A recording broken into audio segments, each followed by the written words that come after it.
Difficulty settings in video games serve a very important purpose. Essentially, they grant less experienced or less skilled players access to later stages of certain games without forcing them to spend weeks honing their dismal abilities, or as Dark Souls players would term, getting good. Games like Devil May Cry and Ninja Gaiden pride themselves on their often excruciating difficulty levels, so it's only fair that less able players are given the option of making things a little easier for themselves. After all, they paid for the game, so surely they have a right to experience as much of them as possible. Unfortunately, some developers don't feel the same way, taking every opportunity possible to berate, taunt, or otherwise humiliate their players for taking the easy route. In some cases, not only will the game actively antagonize the player, but it will restrict content from them, forcing them to replay huge chunks of the story or even deny them the satisfaction of a worthwhile ending. To put it bluntly, some games hate you, and if you don't show them the respect they deserve, they'll let you know all about it. With that in mind, I'm Jules from WhatCulture.com, and here are 10 video games that mock you for playing on easy mode. Number 10. Ninja Gaiden Black. The Ninja Gaiden games are notorious for their difficulty, like trying to scale Everest with your teeth difficult. In fact, it's one of the central appeals of the series. So much so that an easy mode has rarely been included in past entries. In Ninja Gaiden Black, however, an easy mode was begrudgingly tacked on by the developers in order to satiate their Western audiences, who were seen as less competent than their Japanese counterparts. In Ninja Gaiden Black, a new mode was included entitled Ninja Dog, which made the game considerably easier. It also forced you to wear a very pretty purple ribbon for the entirety of the game, which doesn't sound too bad, but Ayan, the game's secondary character, will verbally mock you throughout the entire game for your weakness, scolding you even in victory. So that's nice. Number 9. Wolfenstein: The New Order. On the difficulty selection screen of Wolfenstein: The New Order, you're presented with a few different options. So far, so normal. But the easiest of these modes are called Please Don't Hurt Me and Can I Play Daddy? The latter of which actually depicting an image of protagonist BJ Blazkowicz sucking on a pacifier and wearing a baby's bonnet. How horrifying this image is of a fully grown man adorned in children's swaddling that it haunts my dreams. This was actually a carryover from Wolfenstein 3D, which did something very similar back in 1992, which actually means that Wolfenstein has been making you feel like a worthless baby for over 20 years. How wonderfully emasculating. Number 8. Star Wars: Shadows of the Empire. Imagine you've made it all the way to the very end of Star Wars: Shadows of the Empire, and just as the story is climaxing, you're left on the edge of a very indecisive cliffhanger.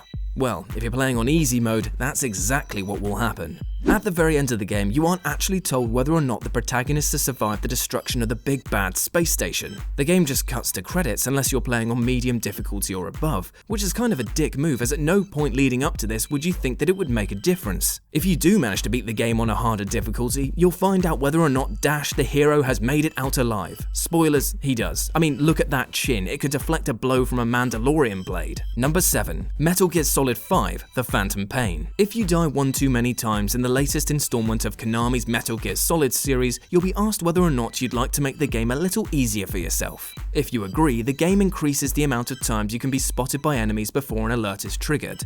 But there's a catch. Not only will your high score suffer drastically, but you'll be forced to wear the infamous chicken hat for the rest of the level, even during cutscenes. Now, you might argue that wearing a silly hat is a small price to pay for getting past a difficult section, but you'll be surprised at just how often it spoils some of the game's more dramatic cinematic moments. There's nothing quite like the sight of a man in a chicken hat killing the mood of quiet dancing nearly nude in the rain. Insert joke about choking the chicken here. Number 6. Streets of Rage 3. As previously mentioned, there's sometimes a huge difference between the American and Japanese versions of a game, particularly in regards to difficulty. Sometimes a game is actively made easier for Western audiences by the developers, and sometimes the difficulty settings are renamed from hard to very hard and from medium to hard so that Western players don't find themselves too discouraged when playing games like Ninja Gaiden and Devil May Cry. With that said, sometimes even Western players are expected to rise to the challenge and overcome the odds. In Streets of Rage 3, for instance, the final 2 stages of the game are completely unplayable on easy mode, meaning that you'll have to replay the entire game on medium just to see the final ending. Worse still, after the 5th stage of the game, Robot X will actively taunt the player for their mistake, proclaiming, "You play this game like a beginner." Number 5. Civilization. At the end of a campaign in Civilization, after hours of warring, political maneuvering, and strategizing, aka more warring, you're awarded with a rank based on your performance in the game. If you're playing on easy mode, however, regardless of how well you've performed, the game will award you the rank of Warren G. Harding, a man notorious for being one of the worst, most scandalous presidents in the history of the United States. The wonderful thing about this award is its true implications aren't immediately obvious, but after a little research you'll realize the extent to which the developers were rubbing your nose in it. Number 4. Spider-Man PS1. Released back in 2001, Spider-Man was praised at the time for its gameplay and story alike. With that said, it features a difficulty setting so bafflingly easy that it renders the entire game completely pointless. The Kid mode makes the game virtually play itself, to the point that entire portions of the game are bypassed entirely. It skips certain puzzles and boss fights and even takes away control of Spider-Man for brief intervals in order to complete parts of the game for you.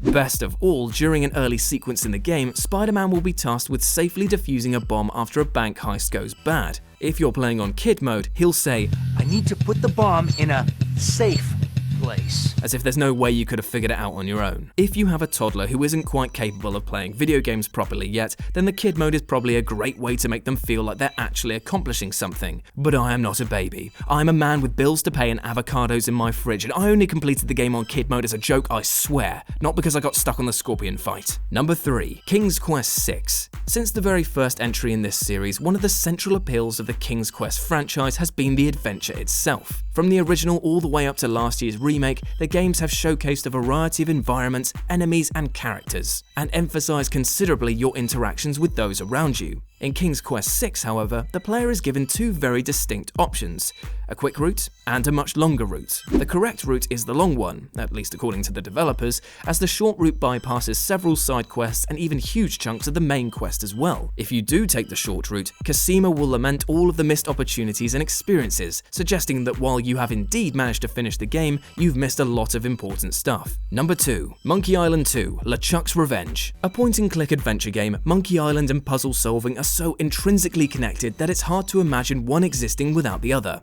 Kind of like the Olsen twins. With that said, there's a mode in Monkey Island 2: LeChuck'S Revenge called Light Mode, which actually solves many of the puzzles for you. Perhaps motivated by complaints from players who struggled with some of the more difficult puzzles from the first game, Light Mode was introduced and described in the game's manual as being for beginners and magazine reviewers. Poking fun at critics' time restraints, the mode doesn't hint or suggest at possible solutions, just blatantly solves the puzzles on your behalf.